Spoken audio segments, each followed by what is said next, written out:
বিধানসভা নির্বাচনকে সামনে রেখে পাড়ায় পাড়ায় অধীর চৌধুরী।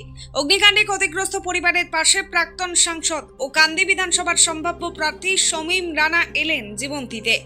আসন্ন বিধানসভা নির্বাচনকে সামনে রেখে মুর্শিদাবাদের বিভিন্ন এলাকায় সাধারণ মানুষের সঙ্গে জনসংযোগ করলেন প্রাক্তন সাংসদ অধীর ও কান্দি বিধানসভার সম্ভাব্য প্রার্থী শমীম রানা।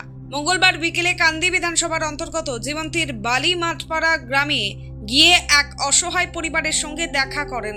তার সঙ্গে উপস্থিত ছিলেন কান্দি বিধানসভার সম্ভাব্য প্রার্থী হিসেবে আলোচিত চিকিৎসক ডক্টর শমীম রানা।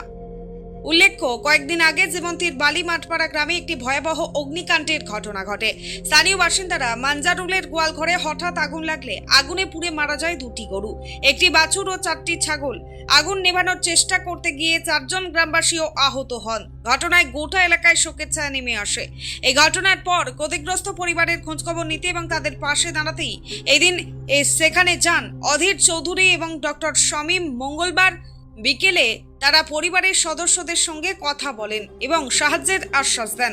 স্থানীয় বাসিন্দাদের সঙ্গে কথা বলে অধীর চৌধুরী বলেন, বিপদের সময় মানুষের পাশে দাঁড়ানোই সবচেয়ে গুরুত্বপূর্ণ। অধীর ও শমীমকে পাশে পেয়ে খুশি পরিবার। জীবন্তী থেকে উম্মার শেখের রিপোর্ট, চেতনা নিউজ। তাদেরকে আসতে বললাম নিজের ইচ্ছাতে, সেই কারণ আমি যে বললাম যে চিকিৎসা করতে গিয়ে আমি দেখলাম যে চিকিৎসার মাধ্যমে যে কমপ্লিটলি আমি সাহায্য করতে পারছি সেটা নয়। কারণ আমার কাছে প্রচুর লোক এসে বলছে ডাক্তারবাবু আমি এই চিকিৎসাটা করতে পারছি না, আমি গরিব। কেউ দেখা গেল তাকে রেফার করা হচ্ছে, সে বলছে আমার লোক নেই, আমি যেতে পারছি না।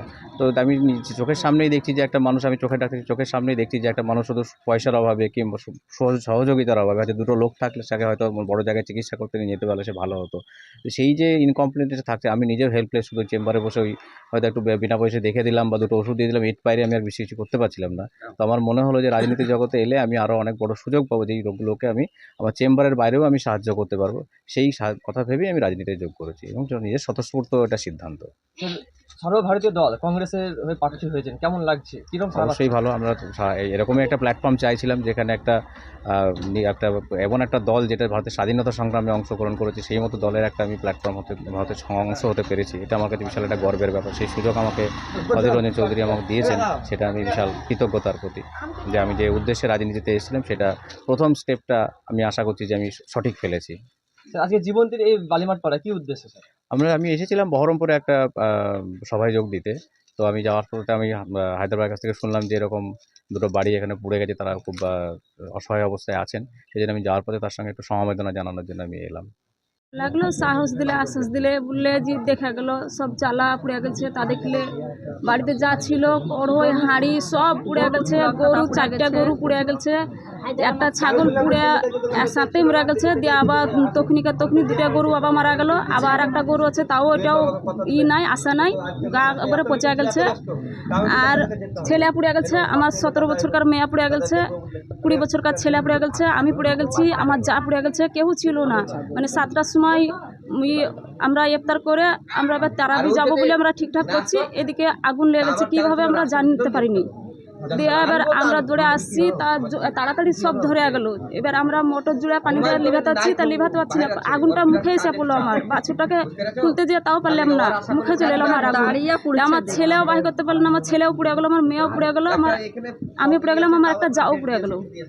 দিয়ে গ্রামের লোকে সবই দেখলে, কিন্তু আমার কাছে পাশে কেউ মেম্বার প্রধান আসেনি, কেউ আসেনি, খোঁজটা নেয়নি। আমি একটু ব্যবস্থা লেগে আমি একটু গেছিলাম অঞ্চল দিয়ে, একটা সহি দিলে মানে আমি কিছু যদি পাই তাই বলে, তাছাড়া আমি কোনো কিছু আর পাচ্ছি না। আমার কাছে পাশে এসে যে দাঁড়াবে সে আশা কারোরই পেলাম না। কিন্তু অধীর দাদা এলো, আমাদের হায়দার ছেলে, ও বললে যে হ্যাঁ আমি ফোন করেছি আসবে, তাই বললে দিয়ে এলো, এসে আমাকে দেখা করলে, বললে কি চাইছেন? আমি আমার ক্ষতিপূরণ কিছু চাইছি। আমার এই ছেলে গরিব মানুষ, এই ছেলেটা অপারেশন হয়েছে, আজ 2 মাস হচ্ছে। মানে খাবারের থলি হঠাৎ হয়ে গেছে, দিয়ে খাবারের থলি কেটে বাদ দিয়েছে। 21টা সেলাই আমার ছেলের। এই মেয়েটার এই ঘাড়ে এই টিউমারের মতন এখানে হাড়ের উপরে কি উঠে আছে, সেটাকে কলকাতা 3 মাস থেকে যেছি। আমি এখানে দেখালাম, কিছু হলো না। দিয়ে এই মেয়েকেও কলকাতা লিয়ে যেছি। তা কিছু যদি পাই, গরিবের সংসার খেটা খেছি, খুব অসহায় আমরা আছি। তা কিছু যদি একটু পাই তাহলে সে ব্যবস্থার লেগে আমরা একটু বলছি। আপনার নাম? শিল্পা বিবি। এখানে একটা দুর্ঘটনা ঘটেছে, দেখতে এসেছিল। জন্তু জানোয়ার সব মারা গেছে আগুনে পড়ে, তো দেখতে এসেছিলাম কি হয়েছে। মন্ডল স্টোরসে পেয়ে যাবেন 0% ইন্টারেস্টে ইলেকট্রনিক সমস্ত রকম সামগ্রী।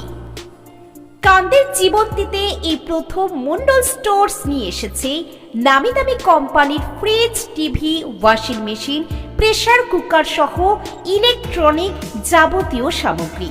মন্ডল স্টোরসে চলছে দুর্দান্ত ছাড়। অফার নিতে আজই আসুন জীবন্তীর মন্ডল স্টোরসে। স্বল্প মূল্যে নিয়ে যান নামি দামি কোম্পানির AC, fridge, washing machine, TV, micro oven, geyser, water filter সহ যাবতীয় জিনিসপত্র।